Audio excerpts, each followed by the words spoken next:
Ton cerveau adore le confort, et c'est normal.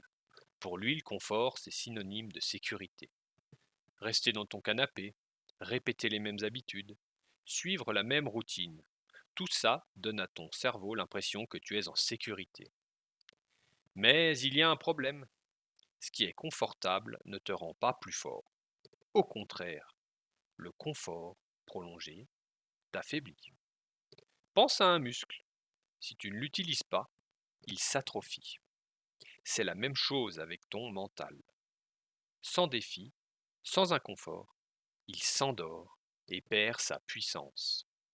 Le vrai piège du confort, c'est qu'il te fait croire que tu es en paix, alors qu'en réalité tu stagnes et tu t'affaiblis. Et tant que tu choisis toujours le confort, tu bloques ton évolution. Pourquoi ton cerveau réagit-il comme ça? Parce qu'il a été programmé pour survivre, pas pour te rendre heureux. Depuis des millions d'années, éviter le danger signifiait rester en vie. Ton cerveau associe encore aujourd'hui inconfort à menace. Si tu veux apprendre une nouvelle compétence, il panique. Si tu veux changer d'habitude, il résiste.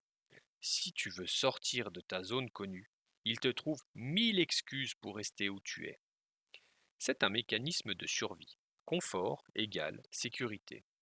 Inconfort égale danger. Le problème, c'est qu'on n'est plus dans une jungle où chaque nouveauté peut te tuer. Mais ton cerveau, lui, réagit comme si c'était le cas.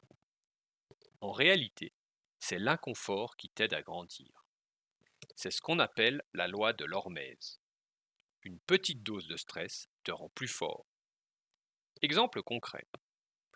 Quand tu soulèves des poids, tu crées des micro-déchirures dans tes muscles. Et ce sont ces micro-blessures qui obligent ton corps à se renforcer. Le stress, bien dosé, agit comme un vaccin. Trop, il te détruit. Pas du tout, il t'affaiblit. Mais juste ce qu'il faut, il te rend plus solide.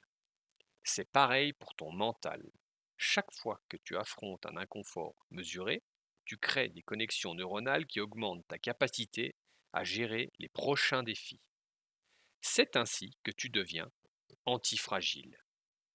Tu as sûrement déjà vécu ça. La première fois que tu fais du sport intensif, ton corps souffre.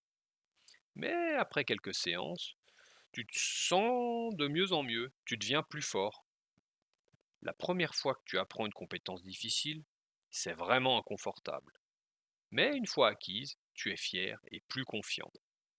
La première fois que tu parles devant un public, c'est une source de stress énorme. Mais si tu répètes l'expérience, tu prends de l'aisance et ta peur diminue. Dans tous ces cas, l'inconfort initial est ce qui crée la progression. Si tu avais choisi le confort, tu n'aurais jamais évolué. Voilà la vérité. Sans inconfort, il n'y a pas de progrès. Tu ne peux pas devenir plus fort en restant dans ta zone de confort.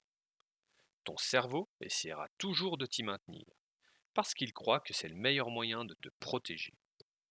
Mais en réalité, il t'empêche de devenir la meilleure version de toi-même. L'inconfort est le prix de la croissance.